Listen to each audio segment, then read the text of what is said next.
नमस्कार शेतकरी मित्रांनो, तर राज्यातील 32 जिल्ह्यातील शेतकरी बांधवांसाठी अतिशय आनंदाची बातमी समोर आलेली आहे। तर 32 जिल्ह्यातील शेतकरी बांधवांना आता त्यांच्या खात्यामध्ये लवकरात लवकर पीक विम्याची जी रक्कम आहे तर ती जमा होणार आहे। तर मग ही जिल्हे कोणते आहे, कोणत्या जिल्ह्यांसाठी पीक विमा हा मंजूर झालेला आहे?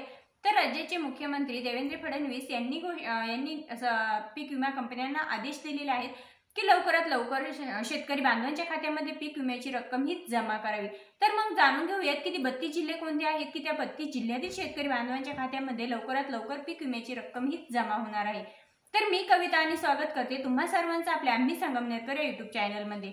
तर शेतकरी मित्रांनो, आता यामध्ये जी 32 जिल्हे आहेत त्यामध्ये पहिला जिल्हा आहे तो म्हणजे अहमदनगर, अकोला, यवतमाळ, बीड, औरंगाबाद, बुलढाणा, चंद्रपूर, धुळे, लातूर, मुंबई उपनगर, नांदेड, नंदुरबार, नाशिक, उस्मानाबाद, परभणी, बीड, पुणे, रत्नागिरी, सांगली, सातारा, सिंधुदुर्ग, ठाणे, वर्धा, वाशिम आणि यवतमाळ ही जी काही 32 जिल्हे आहेत तर या 32 जिल्ह्यांमधील शेतकरी बांधवांच्या खात्यामध्ये आता पीक विम्याची रक्कम ही लवकरात लवकर जमा केली जाणार आहे।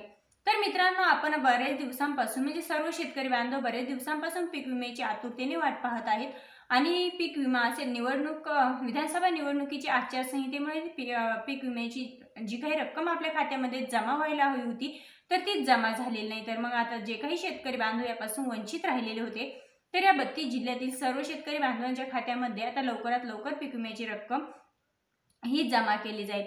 तर मित्रांनो, आताच विविध पिकांचा पीक विमा हा जाहीर केलेला आहे आणि मुख्यमंत्र्यांनी केलेली घोषणा मुख्यमंत्र्यांनी सुद्धा शेतकरी बांधवांसाठी घोषणा केलेली आहे की त्यांना लवकरात लवकर त्यांचा पीक विमा असेल किंवा नैसर्गिक आपत्तीमुळे आपले जे काही शेतकरी बांधवांचं मोठ्या प्रमाणावरती नुकसान होतं तर त्याची नुकसान भरपाई म्हणून आपल्याला लवकरात लवकर दिली जाईल।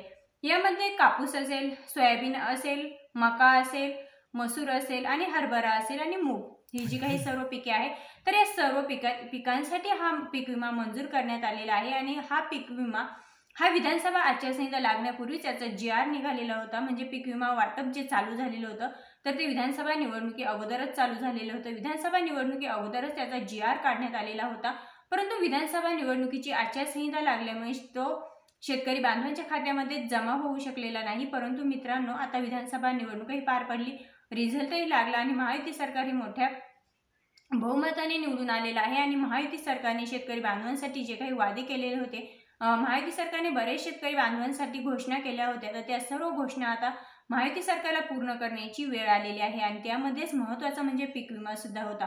त्या सर्व शेतकरी बांधवांना त्यांचा पीक विमा हा निवडणुकीनंतर मिळेल असं आश्वासनही महायुती सरकारने दिलं होतं आणि त्यानुसारच आता निवडणूकही पार पडलेली आहे, रिझल्टही लागलेला आहे, आता मुख्यमंत्रीही घोषित झालेले आहे आणि आता फक्त वेळ आहे ती म्हणजे आपल्या शेतकरी बांधवांच्या खात्यामध्ये पीक विमा रक्कम जमा करण्याची। तर मित्रांनो, ही होती आजची महत्त्वपूर्ण अशी अपडेट। पुन्हा भेटूया, तोपर्यंत जय हिंद, जय महाराष्ट्र।